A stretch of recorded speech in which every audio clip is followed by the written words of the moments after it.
My name is Abdigure. I'm from Somalia. I've been living in this country for the last 10 years, and I've been working with the Somali community, particularly for the issues related with the mental health. Back home, people never think about medication in terms of mental illness. I mean, they think about only just spiritual healing. So this it's a big problem coming here, and there is a lot of provision of services which can help and really support them. Abdi is the project coordinator of the Hayaan Mental Health Project. Located in Harrow within the Offices of Mind, Britain's foremost institution for handling mental health issues, Hayaan means moving to a better place. The project assists Somali diaspora in the UK. I didn't have any language problem, but in terms of adjusting myself in a way that I want to strive, what I want to achieve it. And one of the things that came out was we all need to understand about the mental health. Coming from war-torn area, and we had a civil war for the last 20 years. So rehabilitate people, educating them, fighting with the stigma. So that was the really big part of my fight, yes, to at least contribute something for the community. One of the reasons for the disproportionately high rate of mental health problems in the Somali community is the use of khat, a legal drug used as a stimulant. Once you have mental illness, Somali people just, you're outcast. Mental health is a very important issue in our community. People have problems, they chew too much, they don't sleep, it ends up with divorces, you understand me? Because we let our women suffer all the responsibilities and a man coming through here 24/7. Lots of people they just don't know where to get help.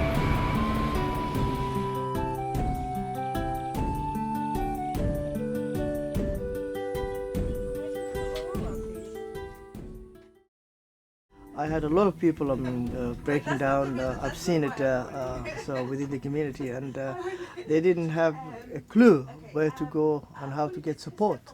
I am working as a migrant and faith mental health access worker. And what that means is that I'm doing work with different faith communities in terms of initiating dialogue about mental health, providing them with information about what support services their communities can access, also breaking down stigma within those communities. My project involves getting service users together to have sort of key says in, say, development of strategy, be it the council or the hospitals. We also run quarterly forums for service users as well. The last one we did discussed faith and spirituality and the effect it had on mental health. So there's quite a lot that happens with this project.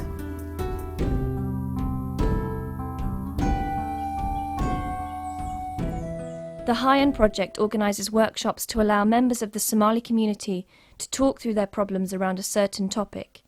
Today, the topic is culture and how this impacts mental health.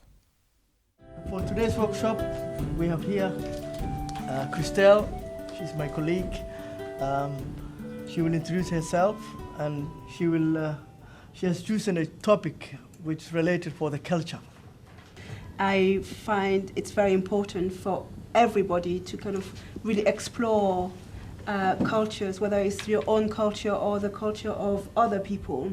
So what I'm planning on doing is to really do that in an experiential way, which means that we're just going to discuss about our belief. Yes, it's life. It's actually the way you live. The way you live. The way you live, yeah. A culture means a society.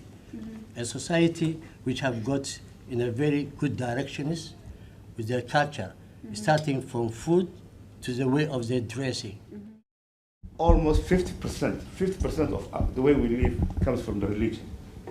Yes. Yeah, it comes. I mean, it has a big impact.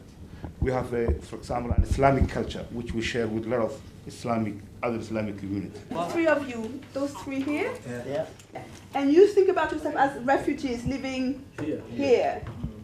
The activities we do, it's something that relates to the community in terms of communicating with them, making understand the way they feel it, comfortable for them. So we tailor according to the requirements of the community. Yeah, we believe we have multifaceted problems. Such as homeless, language barrier, cultural barrier. We are feeling isolation. The city. Outside the cities, we believe they just well behind. They have a difficult life. They never progress. Never progress. The way they live, yes. We facilitate. And we have 2 sessions every fortnight. One is information and signposting, and other one is support. So we call the professionals for the mental health to engage with the community members who are supporting their relatives, what information they need, basically. So this is the 2 sessions we have every fortnight.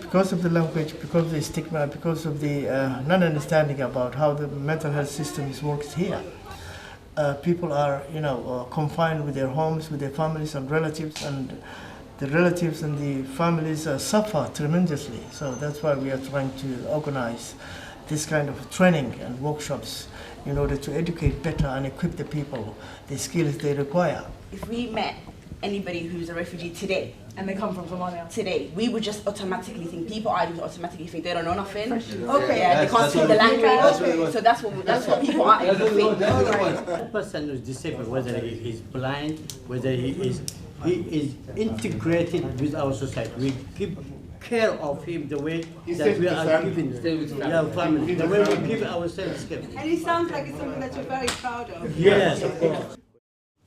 No single community could maybe basically say my culture is not good. I talk about mental health, so we have to focus on our culture. Because unless we look back, the culture of the Somali community, we cannot have an insight or an understanding of the current mental health situation in the UK. 1 in 4 people will experience some kind of mental health problem in the course of a year. Ethnic minority groups will often ignore these problems or avoid seeking help. Based on their cultural understanding, what is about the depression, what is about the mental illness, and what service provisions are available. That makes it unique, really. I mean, it's something specifically, because refugees has certain requirements. For example, they need to be supported from the Home Office status, immigration. We have to support them in terms of benefit advice. So we make a holistic approach. The way you are thinking and the way I used to think before 1 hour ago is too different. Mental illness is one of the issues that has stigma and need to be addressed within the community, especially for the Somalis. So we thought it's important that we have skilled and trained people to support the community. So it's a beginning, it's a tip of the iceberg, really. Through the Hayaan project, carers, associates and volunteers work tirelessly to spread awareness about tackling mental health problems to the neighbouring communities. The Hayaan project is really very crucial in our community, Somali community in Harrow. And it's really a platform where people are coming together in exchange their problems. And it's a place where they have a chance to ask questions and solve out the problems. And it's really very, very wonderful. One of my children, he got a mentally sick. I met Abdo as an advocate. He's the one and the only who helped me always. In general, people from the ethnic minority groups are more likely to be diagnosed with mental health problems. They are also more likely to experience a poor outcome from the treatment that they receive. We work with families or carers in order to make them understand and feel comfortable, in order to work with the professionals in the front line of the mental health. So these volunteers, we hope they can help the community and they can make the community self-sustained and they can train others. Many of the other communities as well has approached us and they wanted to replicate the same model. So it has been a unique model which we succeeded really in implementing it, and we supported 40 clients. We can say 50 of them now they're supporting themselves, and some they're doing their university classes. So we're very proud really, and we're very lucky to participate and work for this really important project. Yeah.